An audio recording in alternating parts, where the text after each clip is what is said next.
Par le numéro 19 du chapitre 1 du Benson 3, on nous dit qu'on a un bloc de 50 grammes qui est attaché à un ressort vertical dont la constante de rappel est de 4 newtons par mètre. On nous dit le bloc est lâché à la position où l'allongement du ressort est nul, c'est-à-dire la position naturelle du ressort. Donc on accroche le bloc en fin de compte et on le laisse tomber.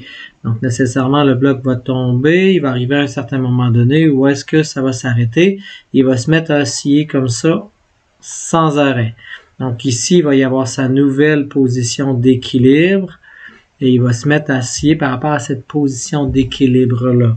Donc, qu'est-ce qu'on nous dit? On nous demande ici, premièrement, quel est l'allongement maximal du ressort. Donc, on voit qu'il va s'allonger tout ça. Donc, comment je vais faire pour trouver ça? Je ne vais pas aller avec les équations qu'on a de mouvement harmonique simple. On va juste raisonner. Qu'est-ce que j'ai ici? Ben, j'ai une vitesse qui est égale à 0. Qu'est-ce que j'ai ici? J'ai une vitesse qui est égale à 0. Mais en vrai, il s'est passé quelque chose. On voit bien qu'il y a eu une différence de quelque chose. Donc, si on se rappelle en mécanique, c'est l'énergie qu'on prend avec les ressorts. Ça nous aide énormément. Donc, qu'est-ce que je vois? C'est qu'ici, il y a de l'énergie potentielle qui va se transformer en énergie potentielle. Donc, laquelle est laquelle?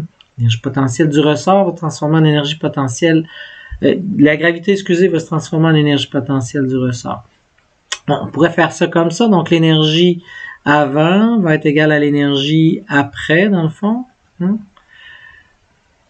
Puis l'énergie avant, qu'est-ce que j'ai? Ben, j'ai l'énergie potentielle de la gravité, l'énergie potentielle du ressort, j'ai l'énergie cinétique.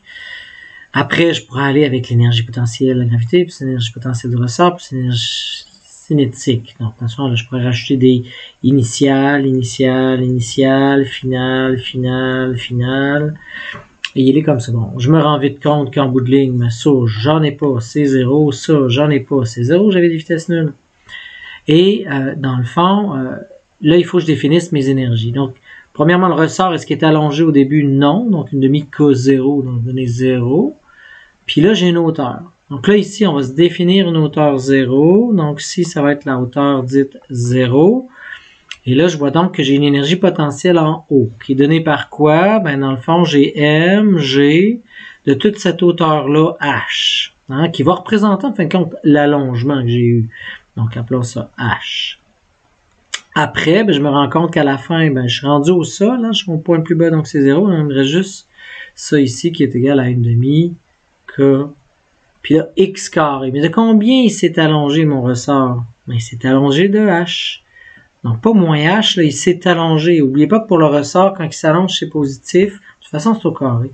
Fait que ça devient H carré. Et là, je peux arriver à solutionner. Je vois que mon H-là, avec le carré, s'élimine. Puis ce H-là, c'est ça mon allongement maximal.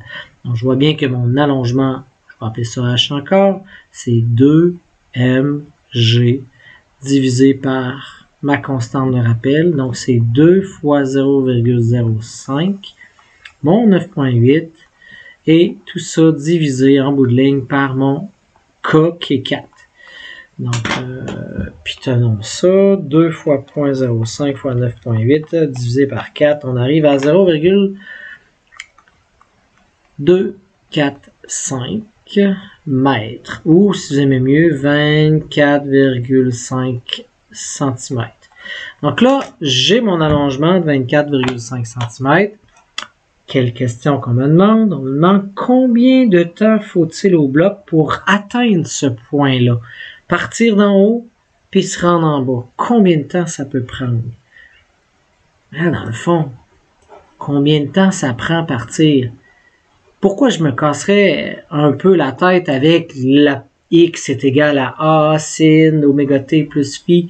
Quand en fin de compte, c'est quoi le temps qui part d'en haut en bas? Qu'est-ce qui fait le mouvement? Après, il va faire ça, il va remonter, il va refaire ça, il va remonter. Si j'y pense, là, dans le fond, juste descendre. Ah, ben c'est la moitié de la période, parce qu'une période, ça serait quoi? Ça serait l'aller-retour, la période. Donc, si je fais juste descendre, c'est la moitié de la période.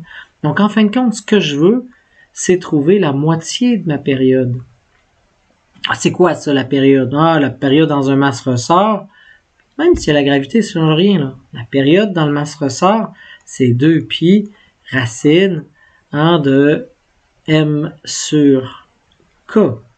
Donc, si je veux la moitié, ben, le temps que je cherche, la moitié de ça, c'est pi racine de m sur k. Donc, c'est-à-dire quoi ça? M, 0,05, hein, parce qu'il faut que je le mette en kilogrammes, divisé par 4.